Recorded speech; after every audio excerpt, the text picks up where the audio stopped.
Hello and welcome to the official kickoff of the game show portion of Villain Multiverse. So this is going to be actually it. We're going to get our first challenge, our first alliances, our first drama, our first elimination ceremony, and we'll go into Boney Island, which is a new tier at the top here. So yeah, let's get into it. We start our pre-challenge section with the fact that everyone on the island already knows everything that's going on. It's been like a few months since the season 2 ended, and everyone has kind of accepted it, or at least are dealing with it. But they all have their own plans and agendas and stuff.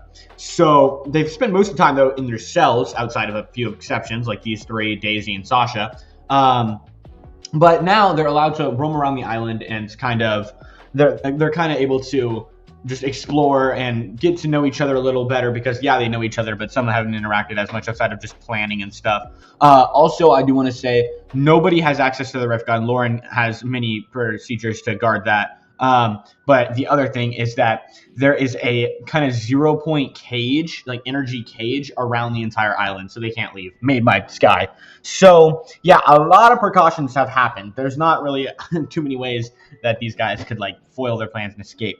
Except winning. So, yeah, let's get to our pre-challenge section, and I want to start with Heather's herd. So, we can start with our first alliances and kind of things that are forming. The Mimic and Magica approaches the Mimic and says, "Hey, you saved my life.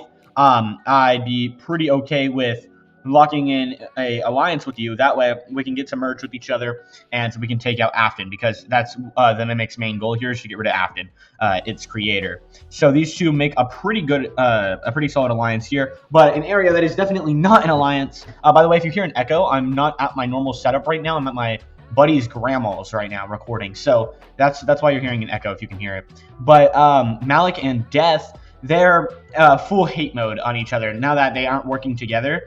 They had surprising levels of chemistry during that final fight, but they still just hate each other because they've literally had trillions of years of history not liking each other. Well, Malik is actually able to rope in Vader. Now, this doesn't become like a close friendship or anything, but they both I think they get along pretty well, and Malik is a very good businessman, so I think he's able to convince Vader. Meanwhile, Death doesn't really have anyone due to his temper and the fact that Heather has done exactly what she planned to do originally, which is to get a desperate Daisy, who doesn't know Heather, by the way, because even though you competed on Multiverse, that doesn't automatically mean you see the original Total Drama, and Harley, who's just crazy, and I think she's not just crazy, she's not like Toga levels of crazy, she has a heart to her. Remember, this is the same Harley Quinn that was dumped out by Joker in the ruined DC universe. So she has a lot of problems, but as far as Heather knows, she's just crazy because she's trying to suppress all that. So yeah, this has kind of become a trio as well. Meanwhile, on Alejandro's allies, the most obvious friendship here is that of Andreas and Bowser. Another thing is Alejandro has taken Toga under his wing, which is already getting terrifying. Although Toga still very clearly likes Izuku and Monica, not Alejandro. But she could not admit that she doesn't like freaking Alejandro being all over her, because Alejandro is a very flirtatious person. He knows how to manipulate women, especially one that this mentally unstable. Meanwhile, we kind of have our genius trio here of Zombos, Afton, and Sloan. These were the big planners, and now all three of them are together, so they plan on running this game together. But Sloan, as a secret second option, because she's, once you learn more about her backstory, you'll know she definitely is not going to take any chances with anything. She has her own agenda. So she goes and makes a secret other alliance with Azula. So, yeah. And then finally, for Fiore's favorites, there's been a few things that have gone on here, but nothing too crazy just yet. First of all, Rouge and Sonar are definitely in alliance right now. They're not a couple yet, but Rouge is a very flirty person. She's flirting with Sonar a little bit, and Sonar is being his very socially unintelligent self. So, yeah, he does truly want to get with Rouge. Meanwhile, Fiore wants to get in alliance with somebody, and she decides she'll get the crybaby Sasha.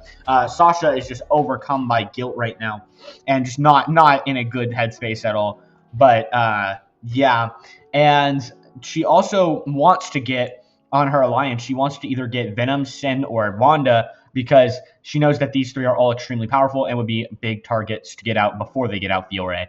So she hasn't done that yet, though. And as for Elmo, Venom, Sin, and Wanda, none of them are close enough to what I'd call them an alliance, but I would say I'm going to move Sin and Wanda a little bit closer because I think that these two do have at least somewhat of a friendship, or at least bond, because they were both members of the Seven together and they both did interact quite a bit. But yeah, that's pretty much how the teams are looking right now. It's just the scraps of early alliances and teams. Obviously, everything is subject to change as we get deeper and deeper into this season. But now we get to everybody's favorite part of the episodes, outside of maybe the post elimination ceremony, which is our challenge section. So, guys, I want to say that starting now, I am reopening challenge suggestions. Obviously, today's challenge was not suggested by anybody, but I'm fine for episode 3 and beyond, unless I say otherwise. I'm fine with taking people's challenge suggestions. Now, y'all got to make it something that is, one, not something that has already been done by Total Drama Disventure Camp or is super similar to something from season 1 or 2 of Multiverse. And 2, it has to fit the vibe a little bit, right, of villains. It doesn't have to be as in the vibe as, for example, this challenge we're about to go through is, but it does have to be at least somewhat like that. So, yeah, I cannot wait to add some of y'all's challenge suggestions into this series because I know y'all love doing that. So, let's get into today's challenge, though, because today's challenge is Challenge 48, Dead by Daylight. Yes, that's a very obvious reference. So, after giving the contestants the rules and some time to adapt to the island, the first challenge begins. Each contestant is suddenly captured by the Entity, a creature from the final reality that claims psychopaths and humans. Then, that aren't dead, by the way. Then, he forces them to compete in trials for an eternity, instead of doing what he's supposed to do, which is take dead people and send them to either heaven or hell, or at least guide them.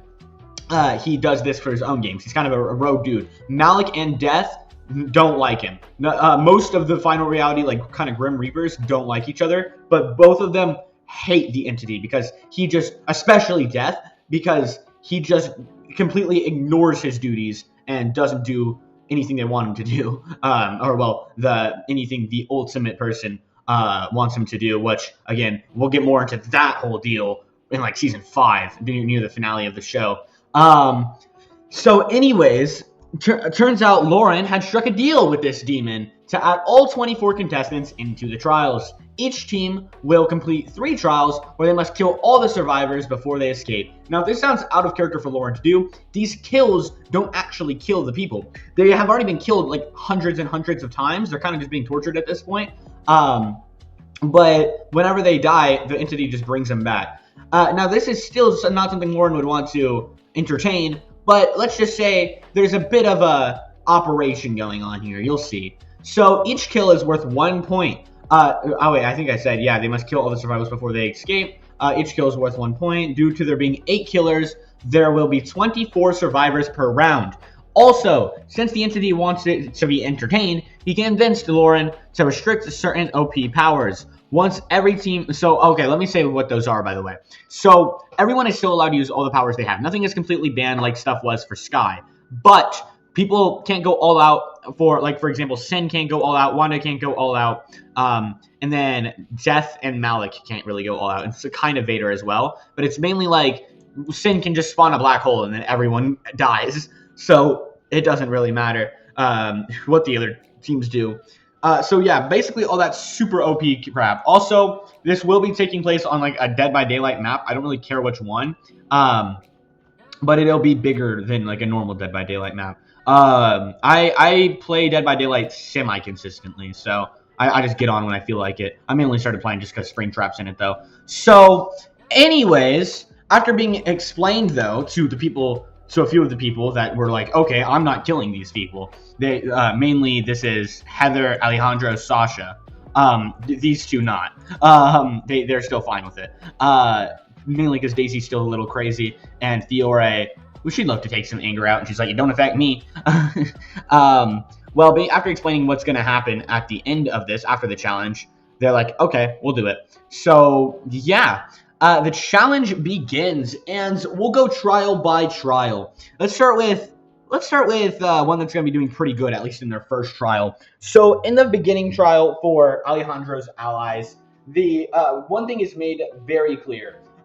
stealth isn't everything. It is a very good thing to have, but you can just brute force your way through this kind of challenge. You see, to escape, if you've never played Dead by Daylight, all the survivors have to fix a bunch of generators, open a huge door, and run out. And then the killers can't follow them. That's against the rules. So they've made it out. That doesn't mean they've made it out of the entity's grasp, though. That just means they've made it out of getting killed this time. But with Bowser and Andreas just able to start burning crap, along with Azula also burning crap, and just being huge brute forces, that is still a pretty good thing for them. Now, as for their planners, it's mainly Zomboss and Sloan who aren't doing as much of the heavy lifting, but instead they're kind of just staying back and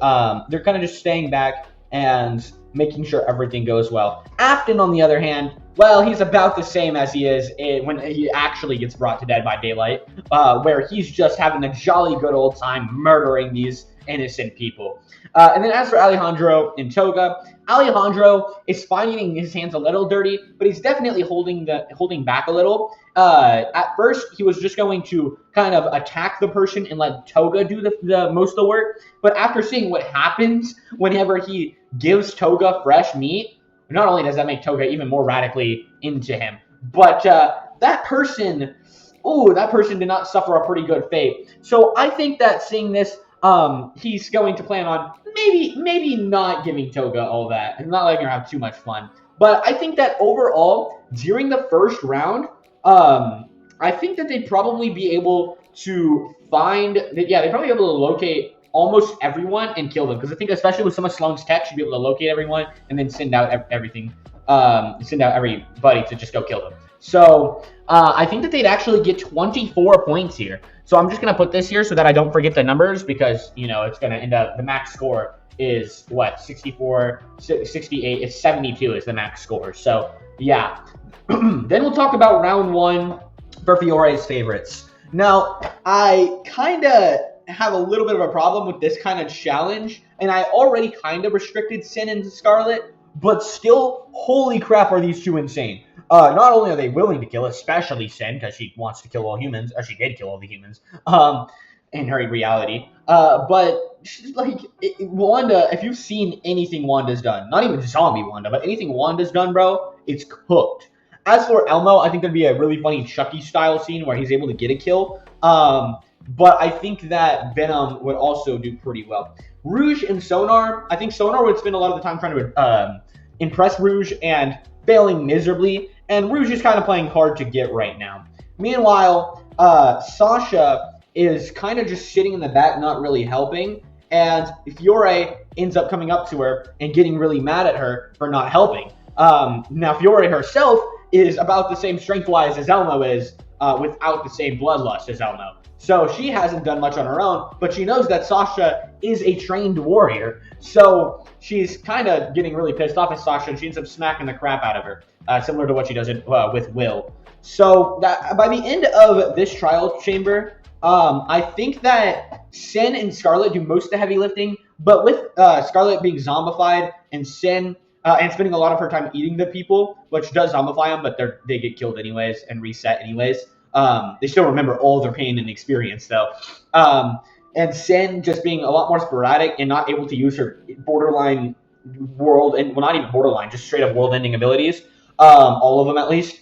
I think they'd be able to get probably realistically about 20, but I think between all the people who just aren't as big a help this time, a few people are able to slip in here and there. So moving on to Heather's Herd. I love that name. It's kind of funny. Heather's Herd, I think, is going to be the time where I think Heather would probably be the first one of the team leaders to actually kill somebody, because she knows that they're going to be okay anyway, and she's not a psychopath who's wanted to kill somebody, but now that she has this opportunity, she might as well try it out.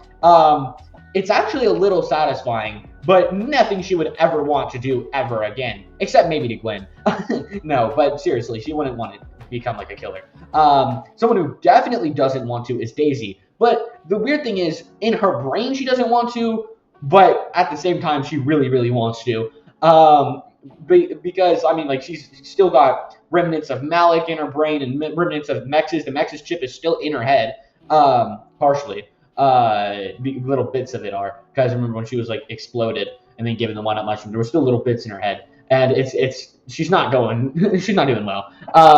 As for Harley, she's taken a lot of her anger out, and she uses her hammer to absolutely just destroy somebody. Meanwhile, Death and Malik actually refuse to participate in this challenge because they don't want the entity to have fun. Now, this really, really pisses off the entity, and more on that later. But they both, and also the rest of their team. So yeah, they don't really do much. Meanwhile, Vader is able to rip a few people apart, choke some people out. He's doing pretty well.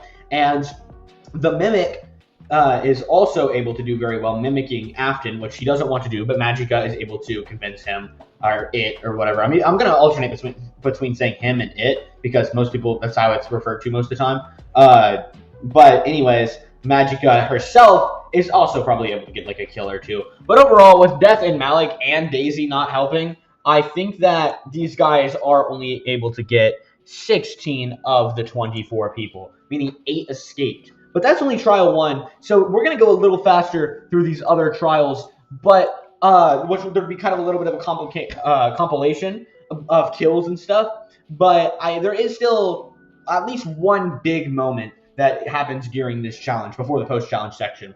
So on Alejandro's team, throughout the second match, Alejandro holds back quite a bit and actually lets some people run away from Toga, who's just following him, which Toga doesn't really pick up on. But Alejandro's already starting to regret a little bit the decision of taking Toga, but he's too far deep into it now. Bowser and Andreas are just broing out, just destroying people. And I think that Zomboss is starting to get a little jealous, actually, of Sloan. But not anywhere to where he would ever consider like flipping, especially not this early in the game when he has this group of 4. Because as far as him and Afton are concerned, Azula is just a pawn for them 3. When really, in Sloan's mind, Zomboss and Afton are pawns for her and Azula. Well, actually, really, just her. They're all pawns.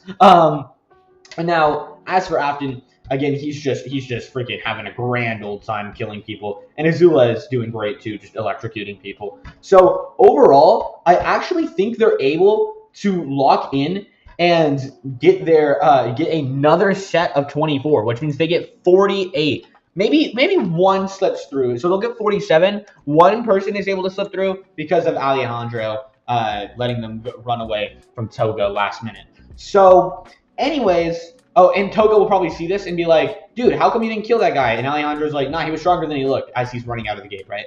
And Toga's like, whatever. So then for Fiore's team, I think that this is the time where Sasha's like, you know what? They're going to be freed anyway. I gotta suck it up and lock in if I don't want to be voted out. So that's what she does. She gets up and she grabs her swords and she runs over to a person who's hiding. But the person looks a little bit too much like Marcy. Not straight up. She's an adult because even the entity won't take minors. But she's an adult and she's obviously in a bit of a different art style than Marcy is.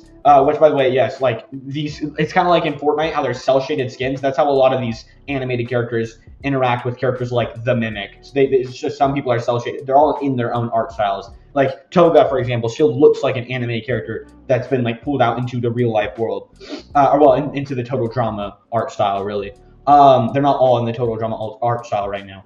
Anyways, this person looks pretty similar, and it makes Sasha hesitate. And the person takes the opportunity and grabs one of Sasha's swords and goes to slice Sasha with it before getting the sword taken away from her by some red magic, and the sword goes straight through her throat, making the person drop down right in front of Sasha. Now, obviously, oh, this was Zombie Wanda's magic, by the way. Obviously, this is a very big parallel to whenever Marcy shot Sasha in the neck. And this makes Sasha start having a full-on panic attack. Now, Fiore isn't even near her to snap her out of it with her methods. So Zombie Wanda actually takes advantage of this. She walks over to Sasha and she puts a spell cantation in a language like Latin on Sasha, and I'll just say more on that later. So throughout the rest of this run, though, it's not really that good. The only person who really does that good is Sin, as well as Venom. Fiore and Elmo try to help, but I think it would end up with Elmo throwing a temper tantrum and Fiore wanting to as well, but not wanting to look like Elmo. She's able to compose herself. Also, she's 10, not like 6 like she was originally. So yeah, she's a little more mature, but she's still a 10-year-old. Rouge is still spending most of the time laughing at Sonar. Wanda is preoccupied with Sasha. Sasha is mentally unstable right now. And even though Sin is able to get like a lot of kills, they're not able to get enough. And they actually only end up getting 18 kills, sending them to having 40. Wait, no. 18 kills. Yeah, it's 38. I was going to say, wait, 48. That doesn't make sense. So they only get 38. Now, for Heather's Herd's second round, they're able to lock in quite a bit more. I need to go a little faster with this challenge. They're able to lock in quite a bit more. And Daisy ends up deciding or ends up getting a kill. And then she kind of goes nuts. She starts just murdering all kinds of people and laughing maniacally. And Harley Quinn sees this, and this activates her. So both of them they're going insane. Death and Malik still refuse to participate, and Heather's just covering her eyes but smiling. And then Vader, Mimic, and Magica also help a lot, but they're just watching these two go ham, and they actually end up across everyone. They're actually able to get 24, which sends their total score up to 40. So we get to our final round, and in our final round, honestly, there's not really too many other big events, so I'm just going to go over the numbers. So on Alejandro's team, I think that with everyone, or with some people a little less locked in, mainly Alejandro, I think that it'd probably be similar to last time, with maybe only 22 people getting killed. So that would mean that their final score is 69. Nice. So let's see if that means they'll be sent to elimination or not. Fiore's favorites. So yeah, they're definitely not getting sent to elimination. Alejandro's allies are, because at this point, Wanda is kind of just thinking about all the ways she can use Sasha now that she's put these spells on her. Which again, we'll talk about that more in our post challenge and throughout the season. But she's still helping, and Sin is still the MVP. But at this point, I think that they're just too dysfunctional, and they're fighting the same group every single time. So I think the group of 24, a lot of them have come into packs and figured out that they can overpower certain people like Elmo and Fiore, and also figured out ways they can get around like Sin, how they can make Sonar screw up. So I think that they're actually only able, with this strategy, I think they're only able to kill 12 people, meaning that their final score is only 50, which is 19 less. Now, Heather's Herd only has to kill 10 people, but I think with these two activated, I think they actually are able to get all 24, which means that they end their scores with 64 kills. Now, the challenge ends, and Lauren is like, okay, now it's time for... and also this means, yes, Alejandro's allies win immunity, Heather's Herd's win immunity, and Fiore's favorites will be sent to elimination. So we get to our post-challenge section, where Lauren's like, okay, guess it's time for us to leave. And the entity's like, no, I've actually tricked you, and you and all your idiots here were just being tested to see if y'all are going to be survivors or killers. And he starts going off about how he thinks Lauren's going to be a killer, and he's going to make it funny for Death and Malik to be survivors, and whoever did best is going to yada, yada, yada. He's yapping, having his whole villain monologue, while Lauren just snickers and signals to Death and Malik to both ambush him while he's talking to Entity, and they attack him long enough, because they're all pretty equal in power, long enough for Lauren to call over Sky.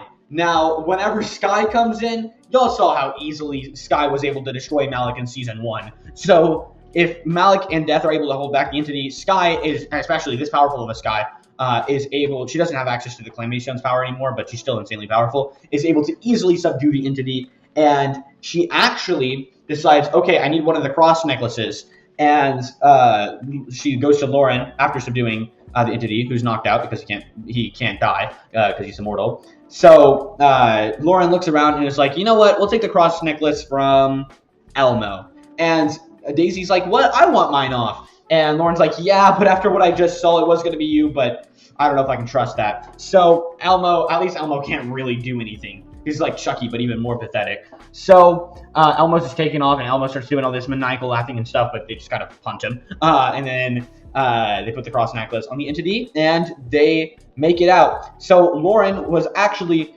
in a whole operation with Sky as well as Hope Jones and Midas to get rid of the entity who kept stealing people, similar to what Dr. Sloan used to do.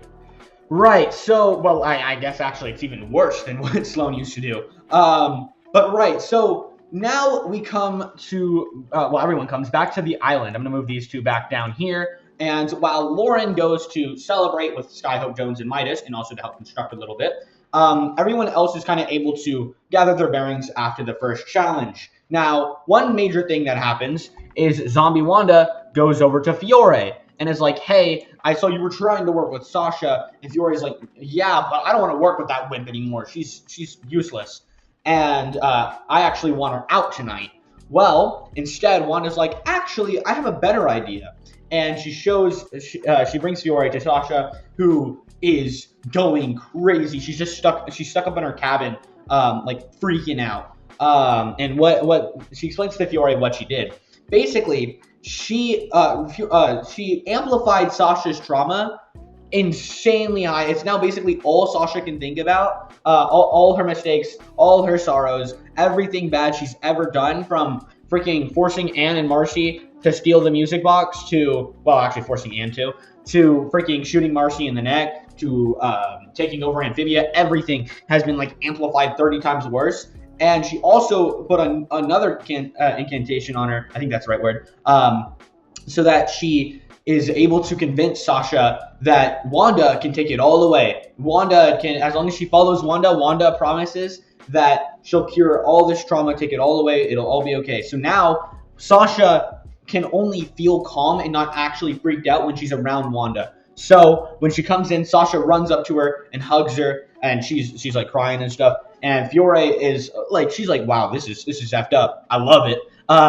So she ends up discussing with the other two girls who they want to vote out. And we'll come to that when we get to the actual elimination ceremony. We don't really need to talk too much about the other two teams right now. So outside of the fact that everyone else is pissed at, or was pissed at Death and Malik, but they understand. So they're not too pissed at them anymore. They're still annoyed that they didn't help in the challenge. Oh, also, whenever they, I completely forgot to say this. Whenever they subdued and put the cross necklace on the entity, now the entity can only do what he's supposed to do as a Grim Reaper, which means that they freed all of the poor souls that were trapped by the entity, as well as sending all the psychopaths and villains, not these villains, but the other villains, back to their home reality. So everyone was sent back home, and that whole operation has been dealt with. So anyways, the other things that are going on right now is Elmo is trying to convince Venom for an alliance, as well as Sin for an alliance, but they aren't really having it. However, they don't want to be in an alliance with him, but they do think that they can use him, and they do think they'll vote with him to make him at least think that he's okay, in the game. But they don't want him to be in that long, since he's even more useless than the person they want to vote out is, which is Sasha. Elmo really wants Sasha out because Sasha is such a huge liability. In fact, the team agrees, all three of these team members at least agree a lot. And Fiore already agreed a lot. We'll come to what these two stand on. But yeah, they are like, okay, we'll use him for a minute. It's fine. But they don't really care what happens to him. I mean, he could literally die for all they care. Seriously, actually, they if it wasn't allowed, or if it wasn't not allowed, they would kill Elmo. But anyways, for now, they're like, okay, we'll help you vote out Sasha, whatever. So we come to elimination, and it turns out that the girls, Fiore, Scarlet, and how many colors? So many things. Scarlet Witch, Zombie Wanda, freaking everything. But that all those are just, you know who I'm talking about. It's freaking her. So her, Fiore, and Sasha have come to the conclusion that they want out Elmo for being a huge liability, and at least they can make Sasha work for them. And also, Sasha just was convinced by Wanda, who she trusts with her everything right now. And then the other three want out Sasha, because these two really just don't want either of them on their team, but they're going to work with them to get Sasha out, since they know Sasha and Fiore are working together at least. Sin and Wanda are friends, so she doesn't think that Wanda is working with Sasha, but she is. But then they'll flip over, and they'll probably, like, with the help of Wanda, try to get out Elmo. So the three of them vote Sasha, with these two trying to get Wanda to also vote Sasha, and Wanda says she will, but obviously she doesn't. So it's 3 votes Elmo, 3 votes Sasha. So the flip 2 votes are Rouge and Sonar, who are really disconnected from the drama. That's why I kind of got them in the middle here, dividing these two trios. And I think that they would weigh their options, and I think since Rouge is a little bit, I mean, both of these people actually are kind of more anti-heroes than villains. They're just kind of, actually, some of them, especially Sonar, are just heroes that are on a bad path right now. Both of these people in multiple forms of media, well, multiple forms of media for Rouge, and then his one form of media for Sonar, have been heroes and stayed heroes. They both want to be better people than just old villains, but they never admit it. At least Rouge would never admit it. So I think that these two would sympathize with Sasha, and because of that, I do think that once again we got an Ezekiel situation on our hands. Elmo is voted out 5-3 by his peers. So Sasha did get a little worried during the elimination because they read out the votes just Venture Camp style and Survivor style, because I feel like that's always something that should have been done instead of the marshmallow thing, because that's way better. But she looked over to Zombie Wanda, and Wanda just said, "Trust me," and then it calmed down everything.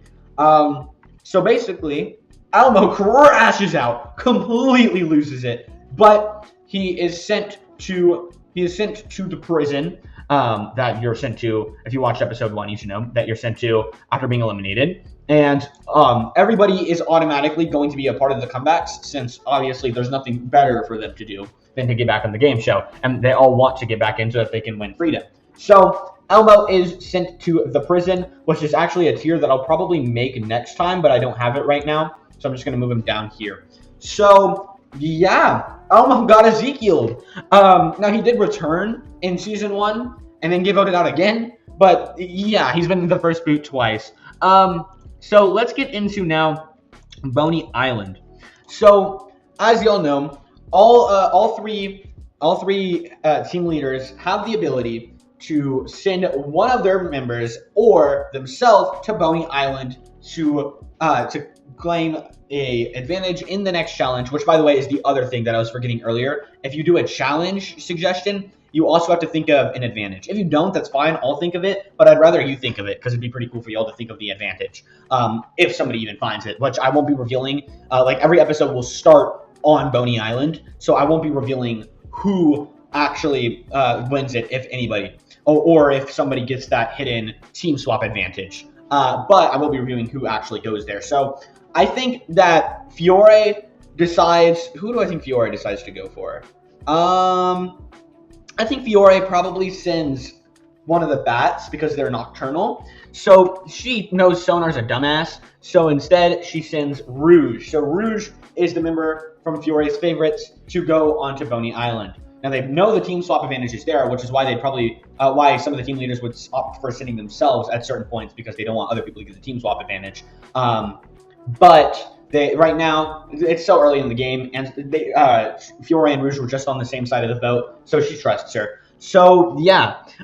Meanwhile, on Heather's herd, I think that Heather really is going to try to keep the loyalty to her team between Daisy and Harley. And after the challenge, Daisy and Harley, mainly Harley, open up to Heather and Daisy about what had happened, because neither of them know that yet. And she goes even more into detail than what she did when she was originally found. So Harley really, she pours out her heart for him, and Heather obviously manipulates her, as she does, to get what she wants. And she sends Harley there, and she says it's because she trusts her to find the advantage, and she trusts her more than anyone if she gets the team swap. So yeah, Harley she mainly just did this though because she doesn't really care who goes, and she'd rather her like one of her ally members has the team swap advantage, and she wants Harley to really trust her a lot more.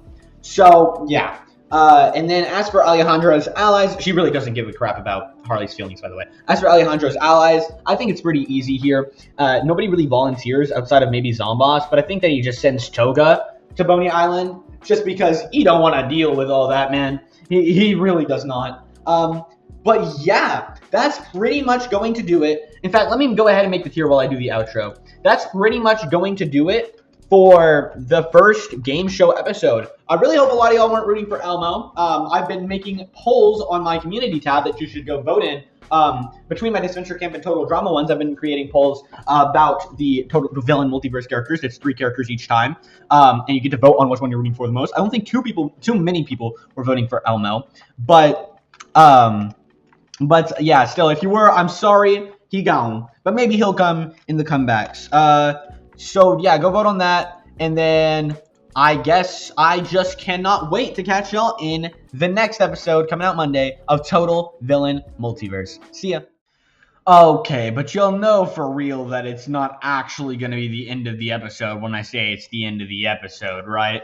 I mean, let's be honest here. There was a post-credit scene in almost every single video I made last season. So I didn't really know what I wanted to do for this post-credit scene because I want to give the characters a chance to breathe. I just gave Sky and Lauren some lore with them trying to conquer the entity, which they did pretty easily. But that still won't even matter till a long time from now. So instead, I've just decided to give a quick refresher of our keyword, very, very keyword, current forms of all of the major characters that are still in the story.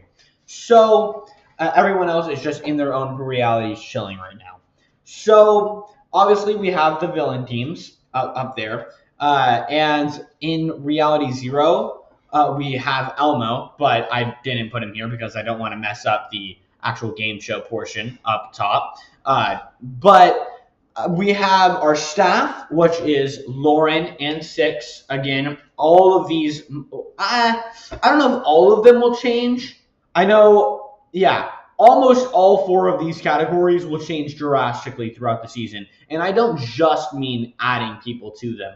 So for staff, we have Lauren and Six. Six is kind of the chef, but also kind of the security guard. She's kind of, I didn't mention this because I didn't think of this originally in last episode, but she's kind of the warden to the prison whenever Lauren goes to sleep. So kind of like Chef is. So she's a little bit of everything. As for Reality Zero, the Fortnite characters, we will be going through a lot of their experience rebuilding the island and a lot of their hijinks and stuff. But they're going to take a little bit of a backseat, at least mainly Sky is, the same way Peely did after Season 1, because I don't want them to feel like just overwhelmingly in all the time, especially Sky.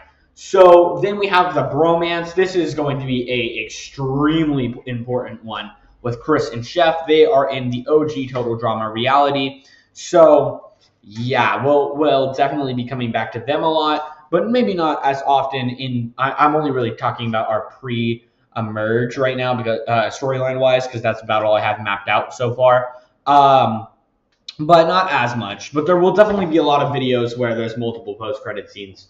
And then we have the MFA, the Mega Friendship Alliance, which won't really matter as much. We'll get casual updates every few episodes, but won't really matter as much until the later half of the season.